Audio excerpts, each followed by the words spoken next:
अस्मद्गुरुभ्यो नमः।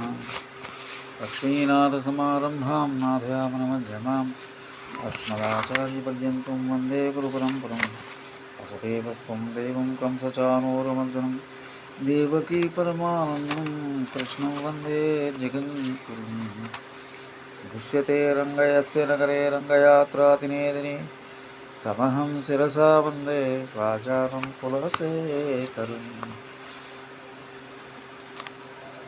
రెండవ శ్లోకం భగవతత్మునరా ఇవాళ ముకుందమాలలో రెండవ శ్లోకం ధ్యాసందానికి శ్రీవల్లభేతి వరదేతి దయాపరేతి భక్తప్రియేతి భవలుంటన కోవిదేతి నాథేతి నాగసేనేతి జగన్నవాసేతి ఆలాపనం ప్రదీపనం కురుమే ముకుంద.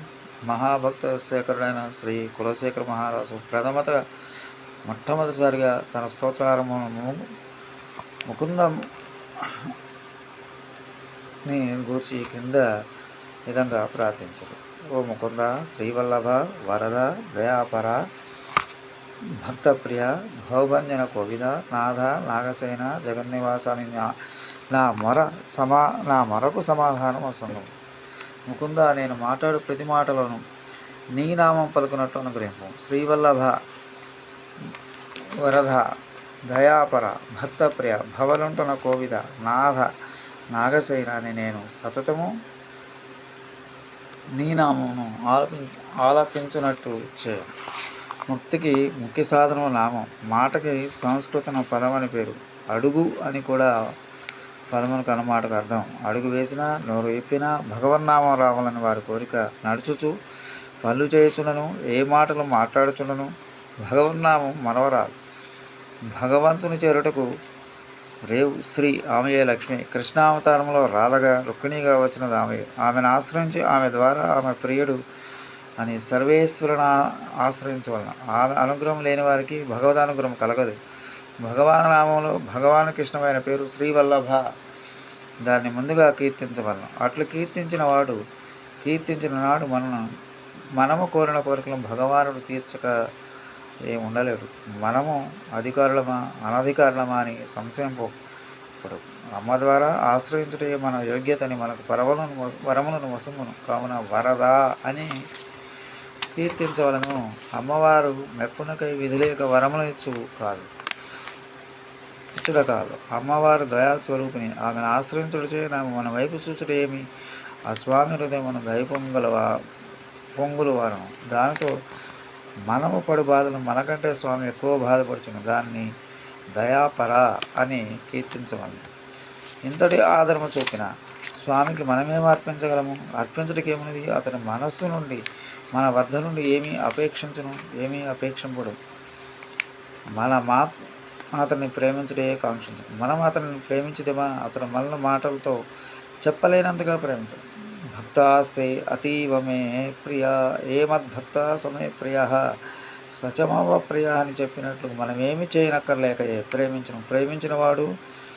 ప్రేమించేవాడని భక్త ప్రియ అని కీర్తించవాలి. మనము భగవంతుని ప్రేమించినందువల్ల భగవంతునికి ఎట్లా ఏ ప్రయోజనం లేదు. అట్లే భగవంతుడు మనల్ని ప్రేమించడం మనకేమీ చేయడని అనుకోనవలసిన పని లేదు. మనకు తెలియకుండానే మన భవం అనగా సంసారం ముద్రించివేయను. తాను శ్రమపడి ఛేదింపడు. మనకు ఛేదించినట్లు తెలియదు. మన ప్రయత్నం అక్కర్లేక తన ప్రయత్నం అక్కర్లేక దానంతకు అది జారిపోను. చేయి నేర్పు గలవాడు కనుక భవలుంటున కోవిద అని కీర్తించవలన. మన సంసార బంధమును త్రెంచడం వలన అతనికి ఏమి లాభం? అతడు ఎందుకు చేయను అనుకునకూడదు. అతడి స్వామి నాథుడు, ఆయన సొత్తు, అతనికి చెందిన వారం మనం.